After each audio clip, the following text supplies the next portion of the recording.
పెద్దలందరికీ నమస్కారం. విద్యార్థులకు, నాకంటే చిన్నవారికి ఆశీస్సులు.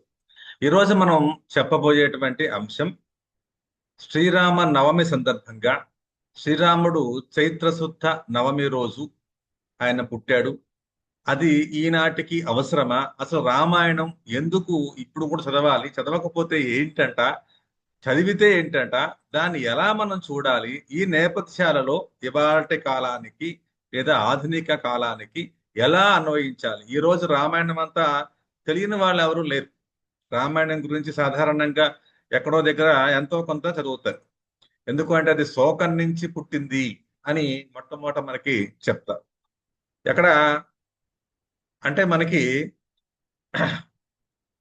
రామాయణం రాసినటువంటి లేదా రామాయణాన్ని చెప్పిన వాల్మీకి మహర్షి జంట పక్షులలో ఒకదాన్ని కొడుతున్నప్పుడు ఆయనకి బాధ కలిగి అది శోకం కాస్త శ్లోకంగా మారింది. మా నిషాద ప్రతిష్ఠాంత మగమహ శాశ్వతి సమాహయత్ క్రౌంచ మిథునాత్ ఏకం అవధి కమమోహితం అని బాధపడుతూ ఆపు ఆపు అని ఆ బోయేవాడని అంటుండగానే వాడు బాణ వేసి కొట్టేయడంతో ఆ బాధని శోకం కాస్త శ్లోకంగా మారి రామాయణం పుట్టుకకి కారణమైంది అని ఆయన చెప్పుకున్నాడు. అయితే ఈనాటికి మనం మాటల్లో సీతారాముల్లాగా ఉండండి అంటారు. సీతారాములు అసలు నిజంగా కలిసి ఉన్నది ఎప్పుడండి? ఇది చాలా పెద్ద ప్రశ్న. వాళ్ళు కలిసి ఉండడం అంటే ఫిజికల్ గా కలిసి ఉండడం అనే భావన చాలా మందికి ఉంది. ఫిజికల్ గా కలిసి ఉన్నది ఎప్పుడండి? వాళ్ళు పెళ్ళయింది కొన్నాళ్ళే, తర్వాత అంతా కష్టాలే. అరణ్యవాసం, అరణ్యవాసంలో ఏమైనా సుఖపడ్డారా? ఆ తర్వాత మళ్ళీ రావణాసుడు ఎత్తుకుపోవడం, అదొక 6 నెలలు. ఇలా మనం చూసినట్లయితే వాళ్ళ రిలేషన్స్ ని లేదా వాళ్ళ అనుబంధాన్ని ఆధునిక వివాహ బంధంలో ఎలా చూడాలి? దీనికి 5 రూల్స్ ఫార్ములా అని మనం పెట్టుకున్నాం. 5 సూత్రాలు ఆదర్శ వివాహానికి బంధంగా ఉంటుంది అని. ఆ 5 సూత్రాలు ఏమిటో మనం చూద్దాం. చూడండి, కష్ట సుఖాల్లో సమభాగస్వామి. కష్టము సుఖము వస్తుందండి మన జీవితంలో. 90% కష్టాలే ఉంటాయి జనరల్ గా, 10%ఏ సుఖం ఉంటుంది. అయితే ఈ 10% ఒకేసారి వచ్చేది. 9% కష్టాలు వచ్చినప్పుడు 1% సుఖం వస్తుంది. ఇలా వస్తుంది, ఈ రేషియోలో వస్తుంది. అలా మనం కష్ట సుఖాల్లో సమానత్వం పంచుకోవడం. భార్య అయినా భర్త అయినా కూడా ఏకపత్ని వ్రతం ఇది చాలా డేంజరస్ ఈ రోజున్న పరిస్థితిని బట్టి చెప్పాలంటే. కానీ చాలా మంచిది. ఇది అవకాశం ఉన్నంత వరకు వాడినప్పుడు ఆ పరస్పర అనుబంధం, ఇద్దరే ఒకరి మీద ఒకరి గౌరవం లభించే అవకాశం ఉంది. ఇక మాట అర్థం. వాగర్ధ సంపృక్తో వాగర్ధ ప్రతిపత్తయి అంటాడు. ఎలా ఉండారా అంటే మాటని విడిచి అర్థం ఉండదు, అర్థాన్ని విడిచి మాట ఉండదు. అలా ఉండగలిగితే అది ఎక్సలెంట్, మామూలు కాదు. ధర్మాచరణ, ధర్మాన్ని ఆచరించాలి. ఇష్టం వచ్చినట్టుగా తిరుగుతాను, నా ఇష్టం వచ్చినట్టు బిహేవ్ చేస్తానంటే అయిపోయా. రామాయణం నీకేం అర్థమైనట్టు కాదు. ఇక అచంచలమైన అంకిత భావం, డెడికేటెడ్ మెంటాలిటీ. అది ఫ్యామిలీ కోసం కాదు, అది సమాజం కోసం. సమాజం కోసం అవసరమైతే వ్యక్తిత్వాల్లో ఉన్న స్వార్థాన్ని సమాజ స్వార్థంగా మార్చగలగాలి. అది అచంచలమైన అంకిత భావం. అది ప్రేమలోని అటు భార్యాభర్తలకి కూడా ఉండాలి. అది ఆదర్శబంధం అంటే. సరే, ఇక రామాయణంలో చాలా మంది చాలా రకాలుగా చెప్పారండి. మీకు పీపీటీ వేసి ఇంకొంచెం ఎఫెక్టివ్ గా చెప్పే ప్రయత్నం చేద్దామని ఈ ప్రయత్నాన్ని నేను మొదలుపెట్టాను. ఒక్కొక్కటి మనం చూద్దాం. ఒక్కొక్క అంశాన్ని నేటి కాలంతో అన్వయించడం. ఎందుకంటే మళ్ళీ శ్లోకాలు, దాని వ్యవహారం లేదా మొల్ల రామాయణమో లేదా ఇంకొక రామాయణం అనే రామాయణాలు తీసుకుని చెప్పడం మొదలు పెట్టాం అనుకోండి, తెల్లారిపోతుంది, ఎప్పటికీ అవుతుంది. అందువల్ల డైరెక్ట్ పాయింట్ టు పాయింట్. ఇవాళ వినేవాళ్ళు చాలా తక్కువగా ఉన్నారు. రామాయణాన్ని మొత్తం చెప్పాలంటే ఒక పూటలోనే 1 గంటలో అయ్యే పని కాదు. రాముడి జీవితాన్ని ఎలా అన్వయించాలి? పుట్టుక దగ్గర నుంచి కళ్యాణము, కష్టాలు, వైభవాలు. అంటే సమాజానికి ఏది మేలు, మన పుట్టుక సమాజానికి మేలు ఉండాలి. దానికి మనం నైపుణ్యాలని పెంచుకోవాలి. ఈరోజు స్కిల్ స్కిల్ స్కిల్ అంటున్నారు, స్కిల్ టెక్నాలజీ అంటారు. ఏమిటది స్కిల్ టెక్నాలజీ అంటే? అంటే నేటికి దాన్ని నువ్వు ఎలా వాడుతున్నావయ్యా అంటే, కథగా చూడకండి. రామాయణం ఎప్పుడు కథగా చూస్తే నీకు కథగానే అర్థమవుతుంది. విభిన్న కోణాలతో చూసినప్పుడు అది విభిన్నంగా అర్థమవుతుంది. అలా అర్థం అవ్వడమే కవిత్వ లక్షణం. అది చేసి చూపించినటువంటి వాడు సంస్కృతంలో ఆది కవిగా ప్రసిద్ధి పొందినటువంటి వాడు వాల్మీకి మహర్షి. అదే మనకి ఇవాళ జీవన పాఠంగా, అది మనం చూసే కోణాలని బట్టి అర్థమవుతుంది. చూడండి, సీతారాముల కళ్యాణంలో సంబంధంలో నిబద్ధత, ఆ అనుబంధం, ప్రధానంగా నమ్మకం, గౌరవం. మనకి భగవంతుడి పట్ల ఉండవలసింది కూడా ఇదే, నమ్మకం, గౌరవం. ఈ రెండూ లేని చోట్ల ఏ బంధము మిగలదు. అది ప్రధానమైనటువంటి అంశం. ఇక శ్రీరాముడి జీవితంలో కష్టాలు ఉన్నాయి కదండి, అన్ని కష్టాలే కనిపిస్తూ ఉన్నాయి కదా. అంటే పట్టాభిషేకం ఆగిపోయింది, అడవులకు వెళ్ళాల్సిన పరిస్థితి వచ్చింది. అయినా ఒకవైపేమో నాన్నగారి మాట కాదనలేడు, అలాగని ఆయన చెప్పే పరిస్థితిలో లేడు. ఇవన్నీ ఒకవైపు ఆయనకి ఇబ్బంది పెడుతూ ఉంటే, దానికి ఎలాంటి కష్టాన్నైనా అప్పుడే రేపటికే ఆయన పట్టు వస్త్రాలతో పట్టు పీతాంబరాలతో చక్రవర్తిగా ప్రకటించుకోబోతున్న అంతటి ఆనందకరమైన సన్నివేశాన్ని తృణప్రాయంగా వదిలేసి చిరునవ్వుతో వెళ్ళిపోయాడు. ఇది స్థితప్రజ్ఞత, స్టేబుల్ పర్సనాలిటీ. అది నేటికి అవసరం. ఉద్యోగాల్లో నష్టం రావచ్చు, మానసిక ఒత్తిళ్లు, వ్యాపారాల్లో నష్టం రావచ్చు, సమయంలో విలువ ఒక్కోసారి ఇబ్బంది పడేటువంటి ఛాన్స్ ఉంటుంది. మనకి కరోనా లాంటి కష్టకాలం వచ్చింది. ఇప్పుడు మళ్ళీ ఈ హర్మోజ్ జలసంధి ఇబ్బంది పెట్టేయడం వల్ల ఇరాన్ వాళ్ళు మొత్తం అక్కడ క్రూడ్ ఆయిల్స్, గ్యాస్ అన్ని ఆపేస్తూ ఉంటే, వాళ్ళు యుద్ధాన్ని ఆపకపోతే ఎలాంటి దారుణాలు, ఎలాంటి ఇబ్బందులు వస్తాయో ఆలోచించండి. ప్రజలు ముఖ్యమా, నీ అహంకారం ముఖ్యమా? ఇలాంటి వాటిల్లో ఇబ్బంది పడేటువంటిది వ్యక్తుల అహంకారం కాదండి, అది దేశానికి ముఖ్యంగా ఉండాలి. మనోధైర్యాన్ని కోల్పోకుండా పక్కవారికి సాయం చేసేటువంటి వ్యక్తిత్వం ఎవరైతే ఉంటుందో అది నేర్చుకోవాలి. ఆయన అరణ్యవాసాలకు వెళ్ళినా కావచ్చు, ఆయన కష్టాలైనా పడొచ్చు, కానీ ఎక్కడ మాట పడకుండా ఉండగలిగేలాగా ప్రవర్తించడం నేర్పాడు సమాజానికి. అది మనం నేర్చుకోవాలి. రాముడి పాలనలో ఇప్పటికి రామరాజ్యం రామరాజ్యం అని డంకా బజాయించి కొడుతూ ఉంటారు. ఏమిటండి రామరాజ్యం అంటే? దొంగల భయం ఉండకూడదు. దొంగ ఎప్పుడు అవుతాడు? ఎందుకంటే దొంగతనం చెయ్యాలి? దొంగతనం మనకి చోరకళ అని కళలు చూపిస్తాడు. 64 కళల్లో ఒకటి చోరకళ అని. దొంగతనం ఒక కళగా నేర్చుకోవాలి, టు బి ఫ్రాంక్. అలాగని చెయ్యకూడదండోయ్.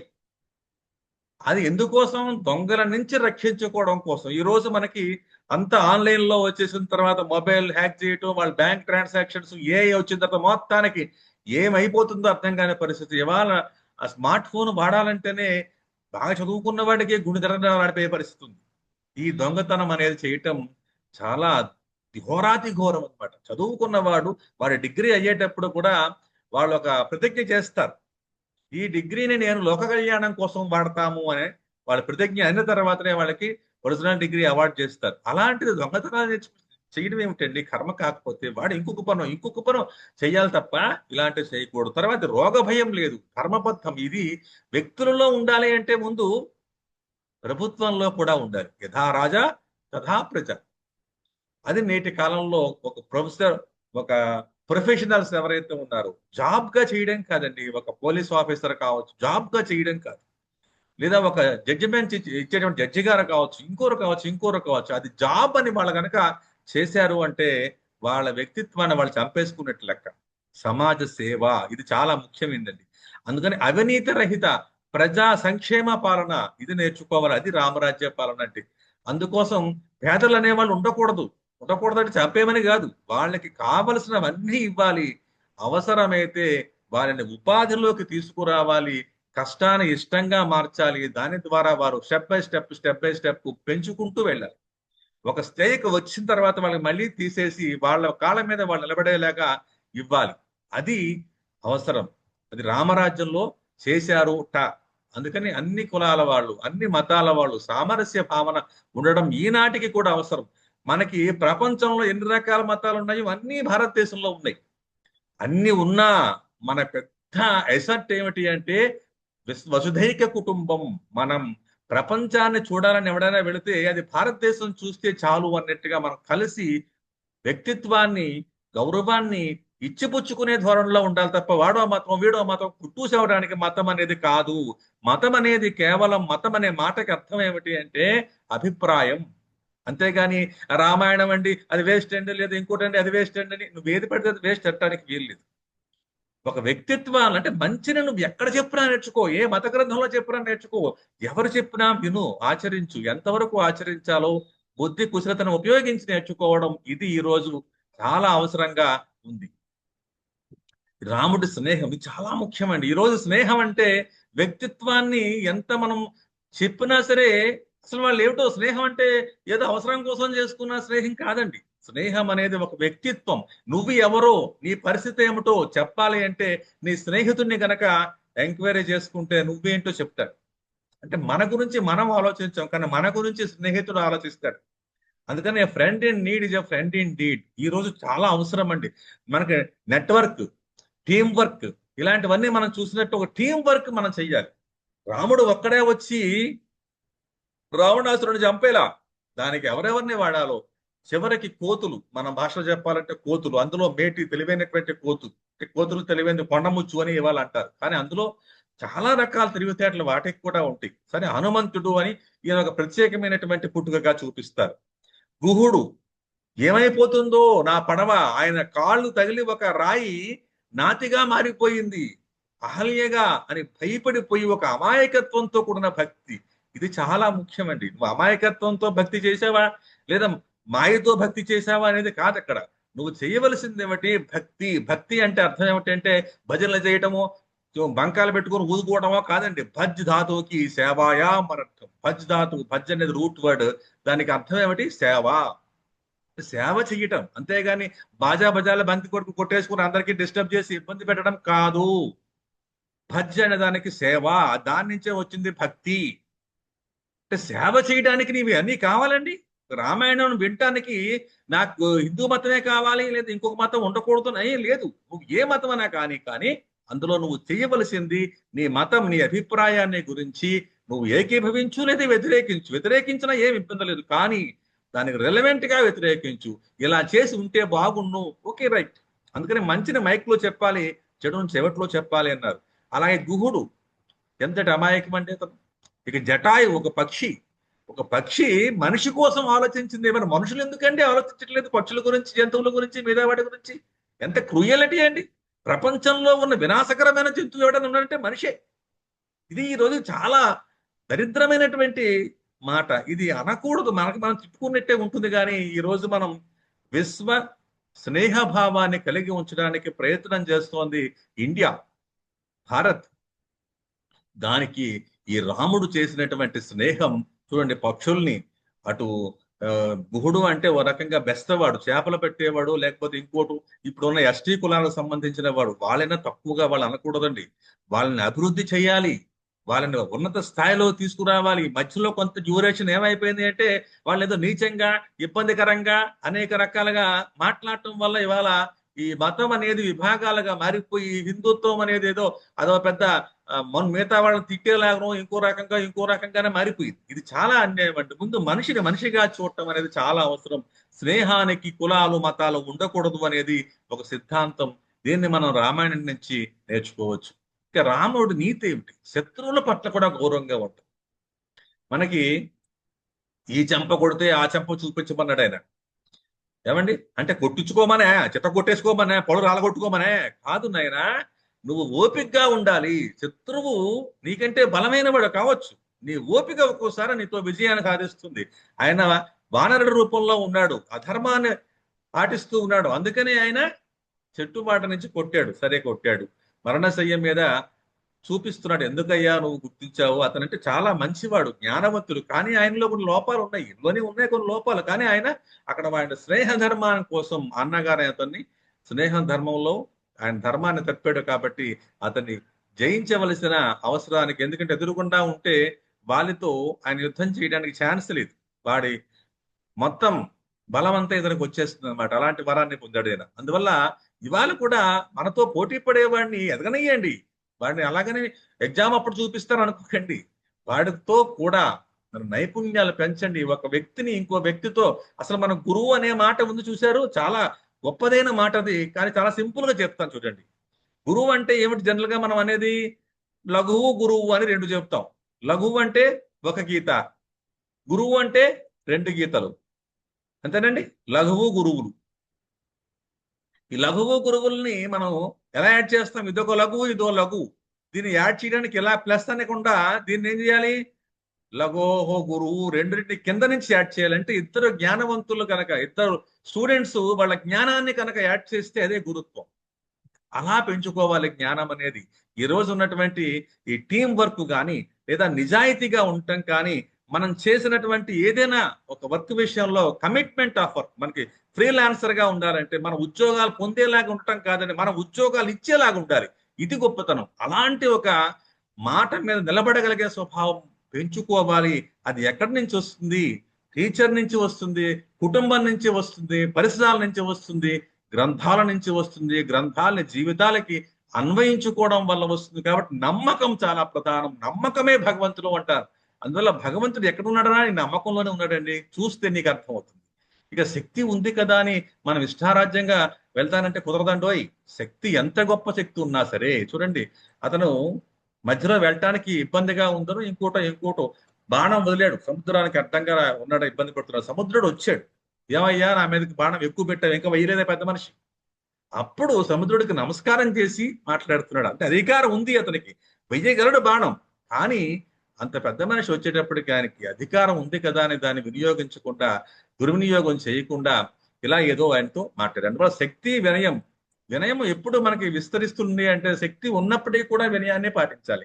రాముడు కథ నుంచి ఈ రకంగా మనం సముద్రుడి విషయంలో ఎలాగైతే ఆయన మనకి అత్తారింటికి దారే సినిమాలో చూడండి, వాడు వెళ్ళి వాళ్ళ అత్తని తీసుకురాగలడు. కానీ లాస్ట్ మినిట్ వరకు వెయిట్ చేసి చివరికి ఏమంటాడు, ఒక కారు డ్రైవరు ఒక ఆమెను తీసుకెళ్లిపోవడానికి ఆ ఫ్యామిలీ ఎంత బాధపడిందో అంటాడు. ఇది వినయం, ఇది మనం గమనించవలసింది.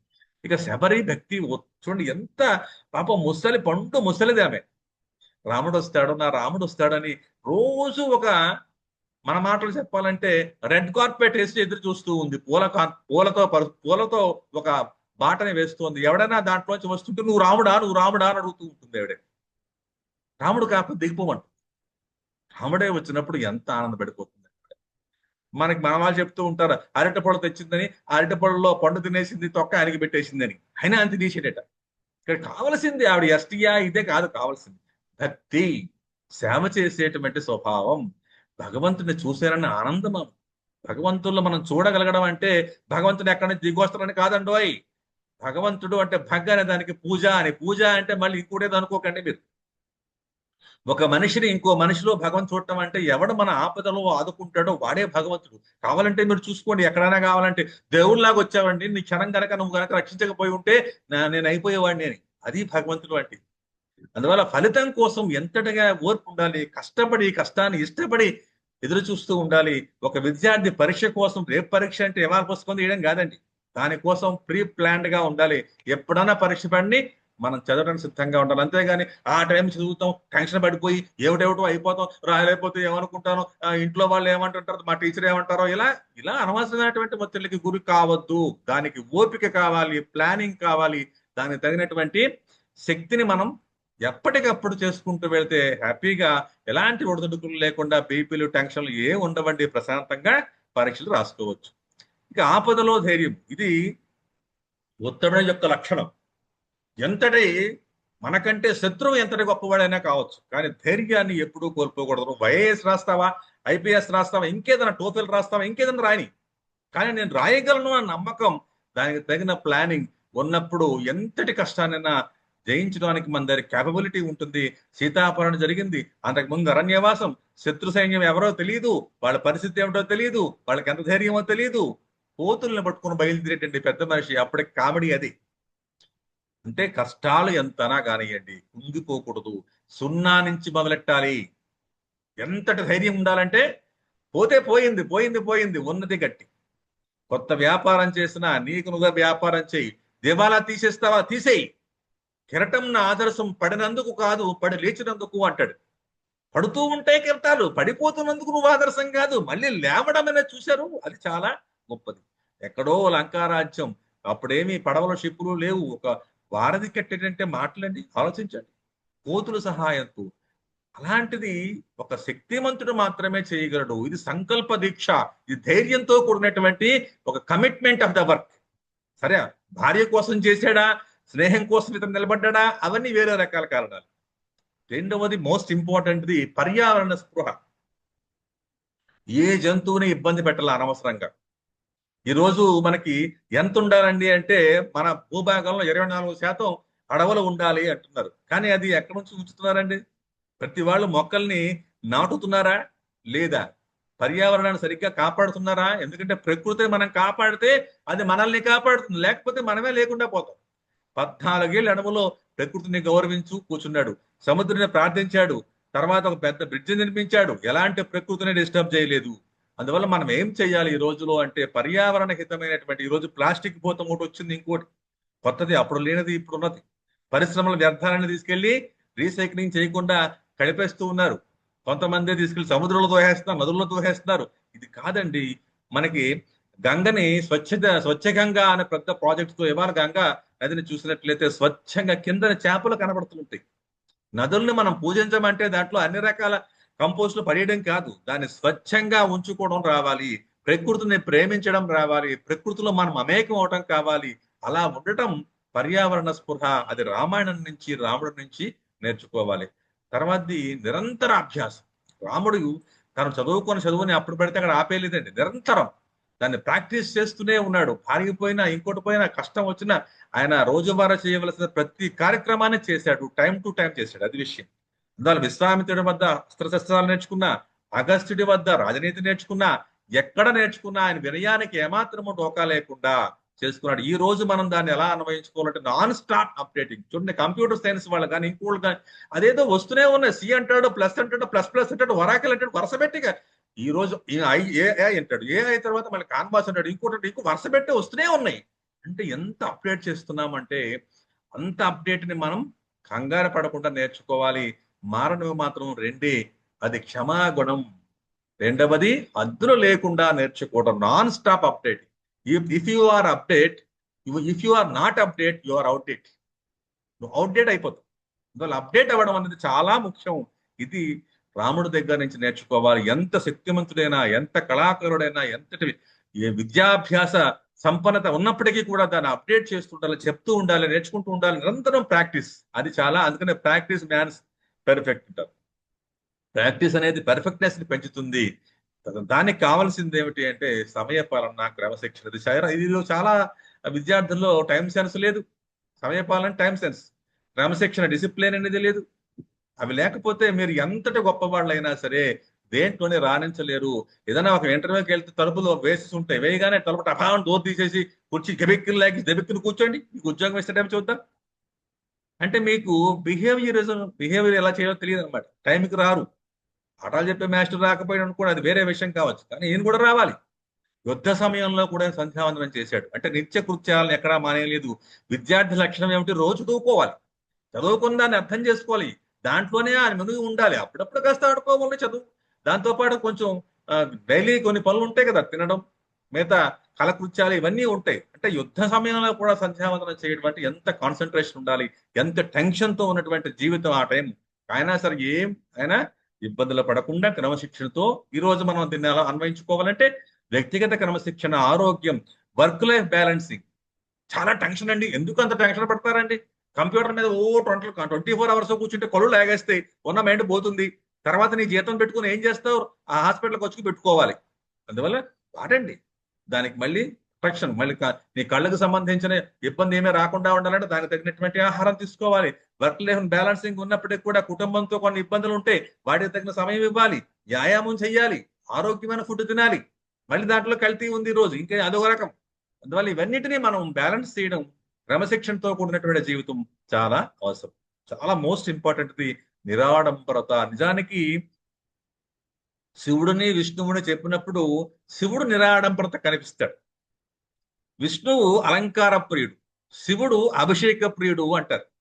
అలంకారాలు విష్ణుమూర్తికి చాలా అవసరం. అలా అలంకారం లేకుండా ఉన్నటువంటిది రాముడు. నిరాడంబరత. 14 ఏళ్ళు అరణ్యవాసంలో ఉన్నప్పటికీ కూడా నేను రాజుని అనే గర్వము గాని, పెద్ద పెద్ద వస్త్రాలు ధరించి నేను రాజచిహ్నాలు ధరించాలని కానీ ఏం పట్టించుకోలేదు. కందమూలాలతో ఉన్నదాంతో హ్యాపీగా, హ్యాపీనెస్ అనేది ఉండాలి. మనకి ఫిలిప్పీన్ కంట్రీని చూస్తే హ్యాపీయెస్ట్ కంట్రీ, చిన్న కంట్రీ హ్యాపీయెస్ట్ కంట్రీ ఏమిటండి? లేకపోతే ఇంకో కంట్రీ ఏమిటండి? హ్యాపీయెస్ట్ అంటే అది ఫిజికల్ రిలేషన్ సంబంధించింది కాదు, మెంటల్ రిలేషన్. ఫిజికల్ గా మనం హ్యాపీగా ఉన్నాము అంటే మెంటల్ గా హ్యాపీగా ఉండాలి. అందువల్ల బ్రాండెడ్ వస్తువులతో కాదు మీరు ప్రవర్తన మార్చుకోవాల్సింది, మన మైండ్ సెట్ తో. అంటే సమాజ సేవకి ప్రాధాన్యత ఇచ్చినప్పుడు మనం హ్యాపీగా ఉంటాం. నీ అధికారం కన్నా నీ వ్యక్తిత్వం నేను చరిత్రలో నిలబెడుతుందని అనుకున్నప్పుడు మనం హ్యాపీగా ఉంటాం. మహాత్మా గాంధీ చూడండి, తన తన దేశంలో ఉండే చాలా మందికి వస్త్రాలు లేవని అప్పటికైనా డబ్బున్నవాడు మొత్తం వదిలేసుకొని పైనకు వస్త్రం కిందకు వస్త్రంతో మొత్తం అహింస అనేటువంటి ఆయుధం కాని ఆయుధాన్ని పట్టుకొని బయలుదేరాడు. మరి ఈరోజు మహాత్మా గాంధీ ఆ రోజు లేకపోయి ఉంటే భారతదేశానికి కొంత ఆలస్యమైంది అనుకోండి స్వతంత్రం రావడంలో, కానీ చివరి వరకు ఓపిక పట్టాడైనా నిరాడంబరతకి మరో చిహ్నం. అలాగే వినోబా భావే, వీళ్ళు కూడా చూడండి రైతు వారి ఉద్యమానికి సంబంధించి రైతులు మనకి చాలా ముఖ్యమండి. మనం తీసుకునేటువంటి ఆహారంలో రైతు మనకి దేవుడు, కనిపించని దేవుడు కాదు, కనిపించే దేవుడే. ఇది మీరు 100% ఒప్పుకోవలసిందే. మీరు తీసుకునేటువంటి ఆహారంలో కొంచెం కూడా పారేయటానికి వీలు లేదు. రైతు కష్టం మీరు అందులో చూడండి. అలా కనుక మీరు రైతు కష్టాన్ని చూస్తే ఆ ఫుడ్ మీకు భగవత్ సాక్షాత్కారంగా కనిపిస్తుంది. ఇది మనం నేర్చుకోవాలి. సింపుల్సిటీ అంటే బట్టలు వేసుకోవడం ఒకటే కాదండి. మనం చేసే ప్రతి పనిలో కూడా ఈ సింపుల్సిటీ ఉండాలి. హడావుడ్లు హంగామాలు పెట్టుకుంటూ పోతే నిన్ను ఎవడో దేకడం కూడా దేకడు. అందువల్ల సింపుల్సిటీ అనేది మనకున్న జ్ఞానాన్ని అవసరమైన చోట వాడుకుంటూ మనం ఉండాలి. అలాగని చిరిగిపోయిన బట్టలు వేసుకోమని కాదండి. మామూలు మరీ నువ్వు ఒక్కసారి మెరుపు తీగలలాగానో, జిగేల రాజాలాగానో, జిగేల రాణిలాగానో ఉండాల్సిన అవసరం లేదు. ఏ వేష ఉండాలో సరిపోతుందో చాలు, అంతకంటే ఎక్కువ వాడకూడదు. అందువల్ల సోషల్ సర్వీసెస్ ని చేయడానికి ఎన్ఎస్ఎస్ అని, ఎన్సిసి లాంటివి కాలేజెస్ లోని, స్కూల్స్ లోనే పెడుతూ ఉంటారు. ఇవి ఎలిమెంటరీ లెవెల్ నుంచి పెడుతున్నారు, వాటిని సరిగ్గా ఎవరు ఫాలో అవడం లేదు. అది చాలా ముఖ్యమండి. అందుకని యూనిఫామ్ కూడా నిరాడంబరతకు చిహ్నంగానే చెప్పొచ్చు. అందులో కొత్తవా పాతవా కాదు, అందరూ ఒకేలా ఉండాలి. ఇది స్కూల్ లైఫ్ లో మనకి బాగా ఉంటుంది, కాలేజ్ లైఫ్ లో కూడా కొంచెం పర్వాలా, యూనివర్సిటీ లైఫ్కి వెళ్ళేటప్పటికి రకరకాలుగా మారిపోతూ ఉంది. కానీ నువ్వు దేనికి వచ్చావు అనే సెన్స్ మర్చిపోతే ఎట్లా అండి? తర్వాత రామరాజ్యాన్ని, ఆధునిక ప్రభుత్వాన్ని ఎట్లా చూడాలి అంటే మనకున్న ఉమ్మడి లక్ష్యాలు ఏమిటి? ప్రజా సంక్షేమం చాలా ముఖ్యమైనది. ప్రజలందరికీ సంక్షేమం. ఇది 100% చేసాడా? కొంచెం అటు ఇటుగా ఉంటే ఉండొచ్చు. 100% మనం ఎక్కడ చేయలేకపోవచ్చు. కానీ ఎక్కువ శాతం చేయడానికి ప్రయత్నం చేయాలి. ప్రజలందరికీ వెల్ఫేర్ గా ఉండాలి ఆ ప్రభుత్వం. న్యాయం, సత్వర న్యాయం చాలా ముఖ్యమైనది. ఇవాళ ఇబ్బంది పడుతున్న న్యాయ వ్యవస్థ, అంతమందికి మేము న్యాయం చేయలేకపోతున్నాం అనే పరిస్థితి వస్తుంది. సత్వర న్యాయం రావాలి, అది కూడా పర్ఫెక్ట్ గా కావాలి. ఇంతమంది ఉన్నప్పటికీ కూడా న్యాయ వ్యవస్థ బలోపేతం చెయ్యాలి. దానికి ముందు ప్రజలు సహకరించాలి. ప్రజల మైండ్ సెట్లు మారాలి. వాడెవడో తప్పు చేసి కేసు పెట్టేస్తారని అని ఉండకూడదండి. తప్పుడు వాడు ఎవడున్నా సరే వాడు ఇమీడియట్ గా ఆ ప్రజలు గుర్తించి వాడిని తీసుకెళ్లి లోపల ఏం చేసి పరిస్థితి చేయాలి. లోపల ఏం చేసిన తర్వాత వాడు అలా ఉండుకోమని కదా, అలా వాడు మార్చాలి మళ్ళీ మంచివాడిగా. జైల్లో పెట్టడం అంటే నిజానికి ఎక్కువ కాలం జైల్లో ఉన్నటువంటి శిక్ష అనుభవించకపోయినా ఉన్నవాడు ఎవడు అంటే, ఏ శిక్ష చేయనివాడు ఎవడు? వాడు జైలర్. జైలర్ పని ఏమిటండి? వాడు ఎంత కాలం ఉద్యోగం చేస్తాడో అంతకాలం జైలే వాడి పని. నిజంగా ఏం తప్పు చేశాడు జైలర్? తప్పు చేసిన వాళ్ళందరినీ ఉంచడం కోసం జైలర్ జైల్లో ఉండాల్సి వస్తుంది. కానీ జైల్లో ఉన్నాడని అతన్ని ఖైదీ అంటానికి వీల్లేదు. ఆయన ఉద్యోగం చూసారా? అందువల్ల తప్పు చేయకుండా ఉండటానికి, ప్రజలు వాళ్ళ మైండ్ సెట్ ని మార్చడానికి, దానికి పేరెంట్స్ చాలా ముఖ్యం. నేనేమంటానంటే ఎవడైనా తప్పు చేసాడంటే దాన్ని తప్పు చేయడంలో, చిన్న వయసులో తప్పు చేస్తే వాడు ఒక్కడనే శిక్షించడం కాదండి. ఆ పేరెంట్స్, ఆ టీచరు రెస్పాన్సిబిలిటీ ఫీల్ అవ్వాలండి. సమాజంలో responsibility first parent, second teacher. Elementary and high school teachers ప్రధానంగా, తర్వాత కాలేజ్ స్టూడెంట్స్. యూనివర్సిటీకి వచ్చాక వాడిని ఎవరైనా చేయలేమండి. ఎందుకంటే వాడు మొక్క అయిపోయి మానైపోతాడు. అక్కడి నుంచి మనం ఏమి వాడిని మార్చడానికి ప్రయత్నం చేయలేం. వాడు మార్చామంటే వాడు ఇంకో రకం మనతో యుద్ధం చేస్తాడు. అనేక రకాల యుద్ధాలు వస్తూ ఉంటాయి. కాబట్టి చిన్నప్పుడే ఆ ఎలిమెంటరీ హై స్కూల్ టీచర్స్ కి ప్రభుత్వం కానీ, ఇటు కుటుంబం కానీ ఫ్రీ హ్యాండ్ ఇవ్వాలి. అంతేగాని మా పిల్లల్ని కొడతారా, నువ్వెవడ రా కొట్టడానికి మాస్టర్ అని అన్నారు అనుకోండి, అయిపోయా, వాడిని ఇంకెవడు బాగు చేయలేదు. నిజంగా తప్పు చేస్తే చిన్నపాటి శిక్ష, మరి చంపేమని కాదండి. వాడికి శిక్ష ఎలా ఉండాలి అంటే, అయ్యో నన్ను మా మాస్టర్ ఇంత ప్రేమిస్తున్నాడే, ఇంత అభిమానిస్తున్నాడే, వాడి పట్ల ఇలా చేశానే అని ఒక ఫీల్ ఉండాలి. అంతేగాని వాడు కరపట్టు వ్యాధి కాదు. అంటే అంతమందిని చూసినప్పుడు ఆ ఎమోషన్ వస్తుంది. ఎమోషన్ కూడా బ్యాలెన్స్ చేయడం రావాలి. టీచర్లకి రావాలి, ఇటు కుటుంబంలో పేరెంట్స్ కి రావాలి. ఇది చాలా ముఖ్యం. సమానత్వం, సమానంగా చూడాలి. చాలా మంది అంటారు 5,000 సమానంగా లేవంటే, అవన్నీ అలాంటి వాటిలో వద్దండి. సమానత్వం అంటే ఒక్కను గుడ్డివాడికి సమానత్వం చూసే అవకాశం లేదు. అంటే మనుషులందరూ సమానమే, జంతువులన్నీ సమానమే.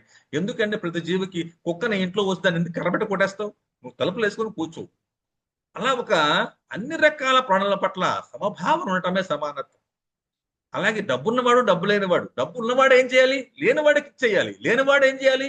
ఉన్నవాడితో సమానంగా సంపాదించడం. వాడు ఎలాగ డబ్బు సంపాదిస్తున్నాడు, అక్రమంగా కాదండోయ్, సక్రమంగా.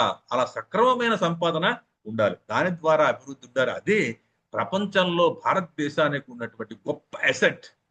ప్రపంచంలో అందరూ కూడా చతుర్విధ పురుషార్థాలు, ధర్మ అర్థ కామ మోక్ష. ఏమండి? ధర్మ అర్థ కామ మోక్ష. ఇక్కడి నుంచి మొదలు, చిటికిన వేల నుంచి మొదలు.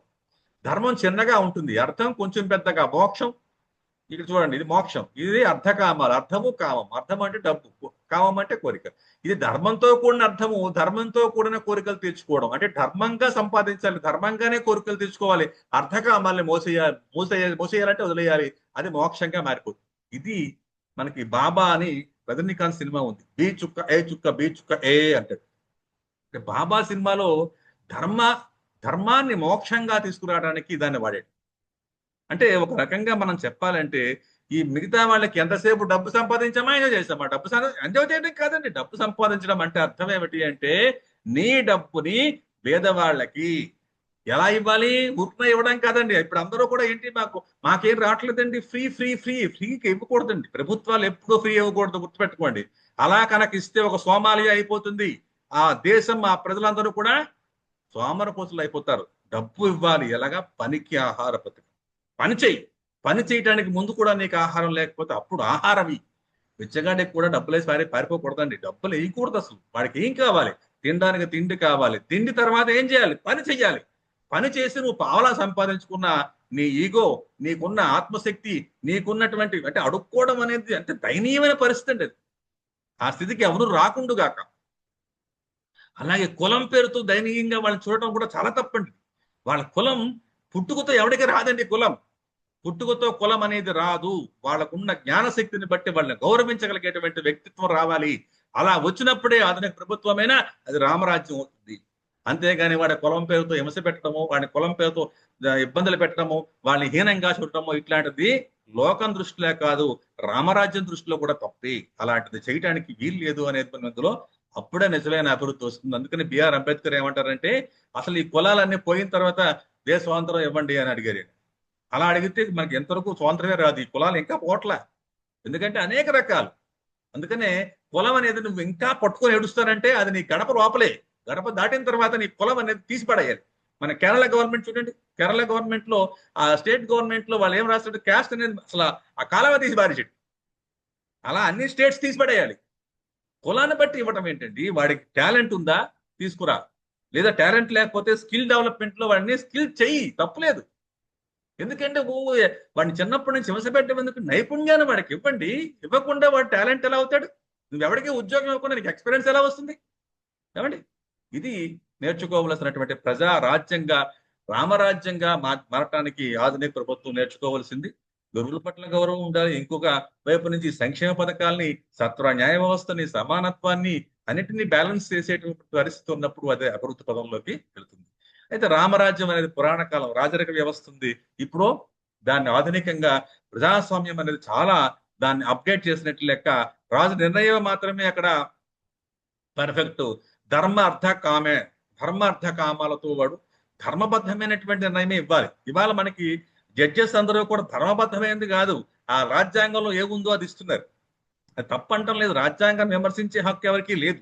కానీ కొంచెమైనా సరే మీరు వాడు నిజంగా అలాంటి పని చేసి ఉంటాడా అని కొంచెం ఎంక్వైరీ చేయండి, పర్సనల్ ఎంక్వైరీ చేయండి. ఒక తీర్పు ఇచ్చేటప్పుడు మీరు వెళ్ళక్కర్లేదు. మీరు నమ్మినటువంటి ఒక పోలీస్ ఆఫీసర్ను, లేకపోతే ఒక పోలీసును మీరు పర్సనల్ గా వాళ్ళ పట్ల కేర్ తీసుకోండి. నిర్ణయాలు ఇచ్చినప్పుడు వాడు నిజంగా తప్పు చేస్తే, నిజానికి తప్పు చేసి తప్పుగా వాడు కేసు కనుక ఫైల్ చేసి, వాడు ఏ తప్పు చేయని వాడి మీద తప్పు చేసినట్టు ఆరోపిస్తే వాడి మీద కూడా కేసు బనాయించేటువంటి పరిస్థితి రావాలి. అది ఎవరు చేయటంలా. అలా కనుక చేస్తే నిజంగా తప్పు చేసిన వాడు అసలు కేసుకే రాడు. ధర్మానికి జవాబుదారీగా ఉండాలి. రాజు అనేవాడు ధర్మబద్ధంగా ఉండాలి. ఈరోజు మనకి ప్రతి ఏటా ఐదేళ్లకు ఒకసారి ఇదేదో ఎలక్షన్ పండగ అని చెప్పి కొంతమందికి డబ్బులు పండగ, కొంతమందికి గుడ్డీల పండగ, ఎలా మారిపోతుంది. డబ్బులు ఇవ్వకూడదు. ఎందుకు డబ్బులు ఇవ్వాలంటే నువ్వు నీ ఓటు నమ్ముకోవడం ఏమిటంటే ఎంతకన్నా దరిద్రం ఇంకేమైనా ఉందా? ఇది చాలా ముఖ్యమైనది. వేగుల వార్తలు స్పైల్ పెట్టుకోవాలి. ఎక్కడ పడితే ఎక్కడ ఎవడు ఏమనుకుంటున్నాడు, దేశం గురించి ఏమనుకుంటున్నాడు, ప్రజల పరిపాలన గురించి ఏమనుకుంటున్నారు. ఈ రోజు ఇంటర్నెట్ ఉంది. ప్రతిదానికి ఆదర్శంగా ఉండటం కోసం ఆర్టీఐ అనేది ఒకటి వచ్చింది. మనం ఎవరినైనా క్వశ్చన్ చేయొచ్చు రూపాయి పెట్టి. రూపాయి స్టాంప్ పేపర్ మీద అంటించి ఆర్టీఐ వేసి మనం అడగొచ్చు. ఇన్ని రోజులు సమాధానం ఇవ్వని ఉంటుంది. కఠినమైనటువంటి శిక్షలు కూడా ఉండాలండి. రామరాజ్యంలో ఉన్నాయి అంటున్నారు. కఠినమైన శిక్షలు ఉండాలి. అప్పుడు ఏమవుతుందంటే భయం వస్తుంది. తప్పు చేసిన వాడు భయపడాలి, నిర్భయంగా తప్పు చేయని వాడు ఉండాలి. సుదీర్ఘమైన న్యాయ ప్రక్రియ హక్కులు మన దేశంలో ఉన్నాయి. ఇప్పుడు మనకి టాటా గ్రూప్ ఆఫ్ కంపెనీస్ లో ఉన్నటువంటి హోటల్ని చంపేసి వాడు అని పేరేం పేరు వచ్చి పేరు తాజ్ హోటల్లో అనేక ఇబ్బందులు పెడితే వాడు 2 సంవత్సరాల పాటు ఆపి తర్వాత మరణశిక్ష విధించారు. అంత లాంగ్ ఎందుకండి? అంత టైం కావాలా? అంటే ఇది ఒక పెద్ద ప్రొలాంగ్ ప్రాసెస్. అంత ప్రొలాంగ్ ప్రాసెస్ ఉండటం చాలా రిస్క్ తో కూడినటువంటిది. టైం ఎంత ఖర్చు పెట్టింది వాడి కోసం, ఆ ప్రభుత్వం మనకి ఎంత డబ్బు వాడి కోసం వేస్ట్ చేసింది. ఇలా కాకుండా సత్వర న్యాయ వ్యవస్థ ఉండాలి. కఠినమైన శిక్షలు అమలు చేయడానికి కొంచెం స్పీడప్ చేయాలి. అందుకనే న్యాయం ఇచ్చేటప్పుడు న్యాయమూర్తి దాన్ని నేను దయచేసి వాళ్ళకి రిక్వెస్ట్ చేస్తుంది ఏమిటంటే, న్యాయమూర్తులు ఎవరు కూడా మాదిది ఉద్యోగం అని ఫీల్ అవ్వద్దు. అది మీ బాధ్యతగా మీరు ఇచ్చేటువంటి తీర్పుల్ని 1-2 సార్లు మీరు పర్సనల్ ఎంక్వైరీ చేయండి. పర్సనల్ ఎంక్వైరీలో మీకు అది న్యాయం అనిపించింది అనుకుంటే దాన్ని రాజ్యాంగబద్ధంగా ఎలా చెయ్యాలో అలా చెయ్యండి. అలాగే కలెక్టర్స్ కూడా దీనికి చాలా ముఖ్యమైనటువంటి వాళ్ళు న్యాయ వ్యవస్థలో. వాళ్ళు కూడా ఇందులో ప్రముఖ పాత్ర వహిస్తారు. ఇది చాలా జాగ్రత్తగా మనకి ఇన్ని వేల మందిని ఉన్నప్పుడు మనకి ఈ ఇంటర్నెట్ బేస్డ్ కానీ ఇంకోటి బేస్డ్ కానీ ఏదో ఒకటి ఆధారంగా తీసుకుని వాళ్ళని ఎంక్వైరీ చేయగలిగేటువంటి పరిస్థితి రావాలి. ప్రజలకు తీర్పు ఇచ్చేటప్పుడు జవాబుదారీతనంగా నేటి పాలన ఉండాలి. రాజు తన అంతరాత్మక జవాబుదారీ ఎక్కడ ఉంటే ఇలా ప్రజల తీర్పుకు జవాబుదారీతనంగా 5 ఏళ్ళలో ఫస్ట్ 4 ఏళ్ళు ఏదైనా చేస్తారు, 5వ ఏడు ఏం చేయడం మానేస్తారు. అది కరెక్ట్ కాదండి. మీరు ఇవాళ దిగిపోతారంటే ఎలా చేస్తారో అలా 5 ఏళ్ళు చెయ్యండి. మీరు ఎందుకు రారో చూద్దాం. ప్రజాసేవే, అందుకని ప్రజాసేవే పరమాత్మ సేవ. ఎవరైతే ప్రజానాయకులు వింటున్నారో దయచేసి మీరు డబ్బు కోసమో లేకపోతే ఏదో పేరు ప్రఖ్యాతుల కోసమో సేవ చేయకండి. సేవ చేయగలిగేటువంటి వ్యక్తిత్వాన్ని డెవలప్ చేసుకుని ఎవరికైతే మనం సేవ చేస్తున్నామో ఆ సేవ చేసేటువంటి వాళ్ళు భగవత్ స్వరూపంగా భావించండి. అప్పుడు మీరు నిజంగా భగవంతులుగా మీరు మారిపోతారు. అదండి రామాయణం. నేటి కాలానికి కూడా అర్థం చేసుకుంటే మన పర్సనాలిటీ డెవలప్మెంట్ ఉంటుంది. జీవితం మొత్తం మారిపోతుంది.